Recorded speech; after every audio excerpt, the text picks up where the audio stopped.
Jean-Michel Apathy a suivi avec beaucoup d'intérêt la déclaration de Cédric Villani. Bon, c'est pas une surprise, Jean-Michel. Vous l'aviez dit qu'il allait annoncer sa candidature. J'avais annoncé. Vous l'aviez annoncé. Vous avez un don de vision. Je n'étais pas le seul à l'annoncer. Bon, non, vous l'avez annoncé dans la matinée. Comment vous l'avez trouvé?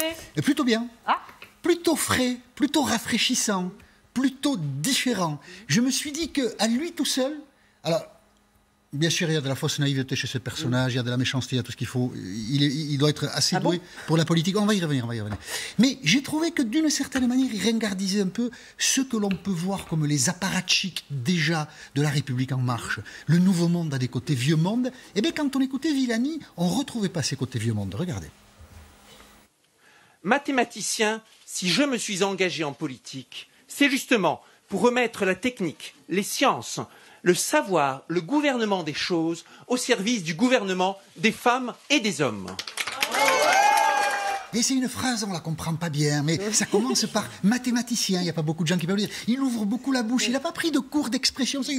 Alors, tout ça, on se dit, mais c'est assez frais, c'est assez neuf. Et alors, c'est une impression fugace. Vous la partagerez peut-être pas. Même visuellement, quelquefois, il a le visage qui s'éclaire avec un sourire d'enfant. Regardez juste ce petit passage.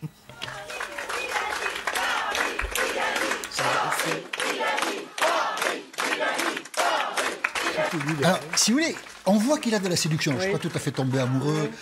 Évidemment, je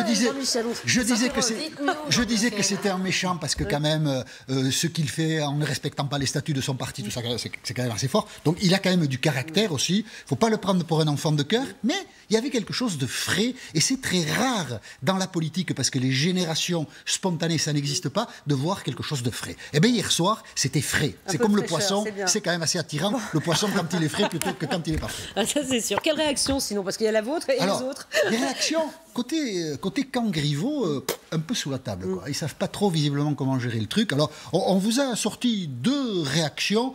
Une amie de Cédric Villani, elle est contente, et un adversaire de Cédric Villani, il n'est pas content. C'est bizarre. Forcément. Il est à l'écoute, il est en train il consulte des gens. Il a laissé la porte très largement ouverte aussi à des nouvelles personnes qui pouvaient nous rejoindre, parce que l'idée qu'il porte, c'est de pouvoir justement rassembler très largement. Je crois qu'il y a effectivement 2 cohérences qui vont s'opposer. Cédric Villani, il a fait un choix qui est un choix respectable. Enfin, en 2017, il a rejoint Emmanuel Macron. Il a d'ailleurs voté toutes les lois proposées par le gouvernement, y compris la loi Asile-Immigration, qui est pourtant extrêmement rude. Donc, il devra l'assumer. Voilà. Donc, voilà, il y en a content, pas content. Le pour et le contre. Et du côté de la République En Marche, on va sanctionner ou pas? Je trouve ça incroyable. La République En Marche a fait des statuts, le mec il piétine les statuts, on dit on va pas l'exclure, parce que piétiner les statuts, c'est pas grave. Hein. C'est des vieux politiciens à la République En Marche. Qu'est-ce que vous voulez? Quelqu'un qui ne respecte pas les règles, on l'expulse. Ah non, pas du tout. Ils ont un peu la trouille, ils savent pas comment gérer Villani, en fait. Alors dans la coulisse, ils disent il est nul, il n'a pas les épaules pour faire ça, de toute façon il ira pas jusqu'au bout. Dans la coulisse, mais dit le Publicain. Justement, est-ce qu'il y a des chances d'aller jusqu'au bout, Cédric Villani?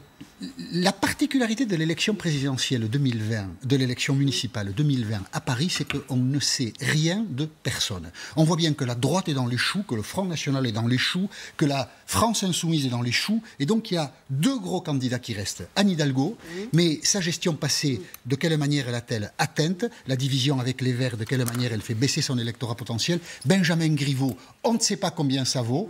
Et du coup, Villani, s'il fait une bonne campagne, il peut faire des voix. Aujourd'hui, Cédric Villani n'a pas plus de chances d'être élu que n'en avait Emmanuel Macron à l'automne 2016 de devenir président de la République. Donc il va finir maire de Paris.